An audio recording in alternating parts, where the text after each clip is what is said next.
there are a lot of Commander Precons out there, and it's not always obvious which ones you should pick up and which ones you should just skip over, especially because oftentimes the best ones end up with massive markups that make them not worth it anymore. So in today's video, I want to talk about 5 Precons that are great pickups right now given their current prices. First off is the Explorers of the Deep Precon from the Lost Caverns of Ixalan. This is a green and blue Merfolk and Explore deck that cares about playing a bunch of creatures, getting a bunch of counters on them, and getting a bunch of lands. It's helmed by Hackball of the Surging Soul, a 4-drop that makes each of your Merfolk explore each time you go to combat, and when it itself attacks, either draws you a card or puts a land from your hand onto the battlefield, which you're sure to have a lot of thanks to all the Explore triggers. This Precon is really awesome. It's decently powerful out of the box, being pretty explosive, keeping your hand full, and ramping you a ton while you execute your game plan. Plus it has some great upgrade routes since the deck cares about Merfolk, counters, and lands, which all get great new cards all the time. In terms of reprints, the deck has some of the best Merfolk you could ask for, along with the +1/+1 counter staples like Hardened Scales and Branching Evolution. Plus the new cards are pretty fun, with Ripples of Potential being a highlight, allowing for instant speed proliferation and protection at just 2 mana, acting as a great card for pretty much any deck that cares about any kind of counter. And it is actually the most expensive card in the Precon currently, going for around $7. Right now the deck is going for $41.36 on TCGPlayer, as a lot of people glossed over it and went straight for the Dinosaur Precon, which is going for quite a bit more, making the Merfolk deck a pretty great price for a pretty great Precon. And unlike a lot of Precons, I don't know if there's anything you necessarily need to swap out right away. It is pretty solid just right out of the box. And if you do decide to pick up this deck or any of the decks I talk about in this video, you can head on over to TCGPlayer using my link in the description below. It's the same place I use to get all of my card and deck prices for this video and all of the videos I make, and if you do, you help directly support the channel and content like this. Next is the Food and Fellowship Precon from Tales of Middle-earth Commander. This is a deck that cares about food, life gain, the ring, and is generally a black, white, and green mid-rangey good stuff deck. It actually has 2 commanders, with the first one being Frodo, a 2-cost black and white 1/3 with vigilance that when it attacks, if you gained 3 or more life this turn, makes the ring tempt you, and if the ring has tempted you 2 or more times, you draw a card, which is pretty strong for a 2-drop. It partners with Sam, who's a white and green 3-drop that creates you a food at the start of combat on your turn and makes your food cost just 1 mana to sack for life, making it quite easy to gain 3 life every turn to keep triggering Frodo. This deck has a really nice flow, playing Frodo on turn 2, Sam on turn 3, and then some payoff for the ring or life gain on turn 4, curving out really nicely and getting you going quickly. It's even nicer if you play one of the 1-drop ramp spells like Birds of Paradise, Gilded Goose, or Soul Ring to get the cycle going 1 turn earlier as well. The deck as a whole feels really great out of the box, having a nice combination of utility, life gain, threat to your opponent, and ways to win the game, with a few weird inclusions that I'd probably cut, like Landroval, that leave some nice spots for some easy upgrades of any card that cares about life gain or the ring, which there are a decent amount of both. There's honestly no one major aspect of this deck that I can point to and say, that's what makes this deck good. It's just super well built all around and feels really nice to play, and why it's one of the few Precons that I've kept completely unupgraded in my personal collection of decks. The new cards are flavorful, fun, and powerful, especially in the deck, and it has some solid reprints of really playable cards like Toxic Deluge, Birds of Paradise, the Check and Pain lands, and more. This deck is one of my favorites that's ever been printed, and it's still relatively new, coming out in 2023, so you can find copies of it for around $60 on TCGPlayer, and sometimes they get restocked in places for even lower if you can find one. Next is the Adaptive Enchantment Precon from Commander 2018. This deck is a little bit older and was back from the times of just one set of Commander Precons being released each year. It's an enchantment and aura deck that wants to enchant its creatures to make them big, but uniquely also enchant things like lands to generate lots of mana to accelerate you into the late game. It's helmed by Estrid the Masked, a planeswalker that can untap all of your enchanted permanents, create token auras, and if it can ult, will mill you 7 and resurrect all of your enchantments from your graveyard, which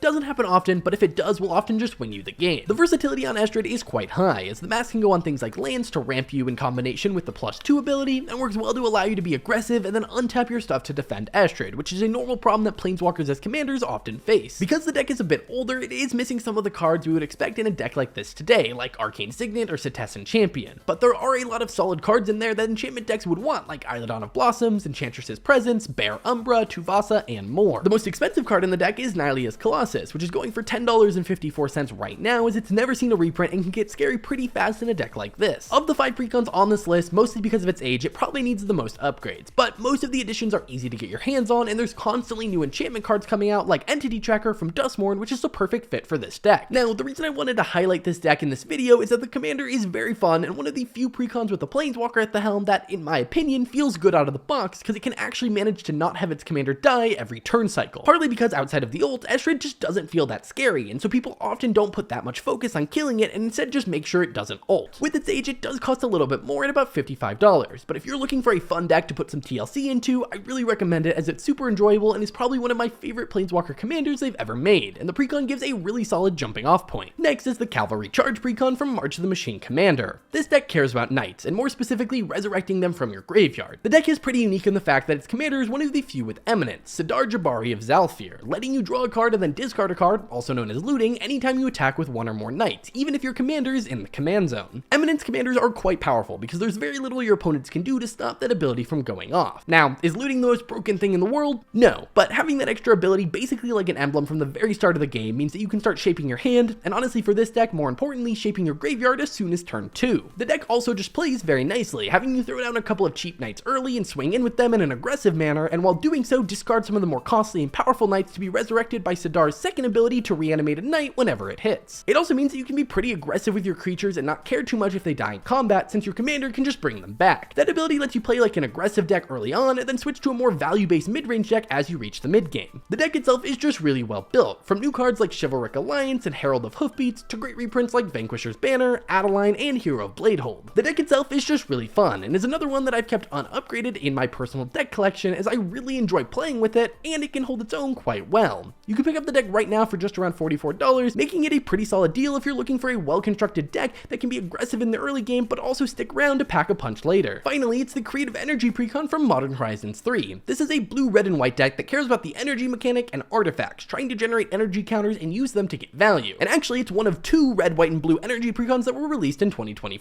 This one in particular is helmed by Sadia, Aetherflux Genius, a 3/5 with menace and haste that gives you 2 energy and makes a temporary copy of a creature you control whenever it attacks, and then gives you the option to keep it around by paying energy equal to its mana value. What I think this deck does right compared to the Fallout Energy Precon is that Sadia can still put in work without the energy mechanic at all. Just creating a copy of something every turn to swing with generates a decent amount of value in the deck, alleviating the problem that energy decks typically run into where they may get all of their energy generation cards without any payoffs, or may get all of their payoffs with no energy. Plus, energy cards generally only work with other energy cards, meaning your card pool is pretty limited. But the copy nature of Sadia means that you have other avenues to go down to get value, and a bigger card pool to actually upgrade the deck. The deck itself is pretty fun right out of the box, and can do some pretty cool stuff and make those explosive plays, especially as you make a bunch of energy and start keeping the stuff you're copying. It has some fun new energy cards that are great in the deck, but don't do a ton outside of it, but also some solid reprints that can go in a bunch of decks in these colors, like Goldspan Dragon, Farewell, Achroma's Will, and Professional Facebreaker. All of that comes at the cheapest price of any of these precons, at around $35.50. This deck was overshadowed by the other Modern Horizons 3 decks, which have higher markups because of the popularity of their themes. This has led to the Creative Energy Precon being cheaper than a standard release precon, and if you just add up those 4 major reprints I mentioned earlier, it adds to around $28, meaning for $7 more, you actually just get the whole deck. The other really cool thing you can do with this is also get the Science Precon from the Fallout release and mix the 2 together, taking out the weakest cards from both and keeping the best of both decks. That Science deck is going for just a little bit more at around $37, so for around $72, you end up with a great deck that you get a bit more choice in, and extra copies of some of the cards that are in both, plus the cards that you may choose to not include, like Nuka-Cola Vending Machine, which is worth a pretty penny on its own. So those are my picks for 5 great Commander Precons that you can pick up right now. Remember, if you do decide to pick up any of these or anything from TCGPlayer, using my link in the description of this video tells them I sent you and directly supports the channel and the content I make at no extra cost to you, and so that would be greatly appreciated. Now, if you want to see my video from last year talking about 5 great Commander Precons to pick up, a lot of those decks are still great and still at good prices, so you can check out that video here. Otherwise, you can check out this video that YouTube recommends just for you.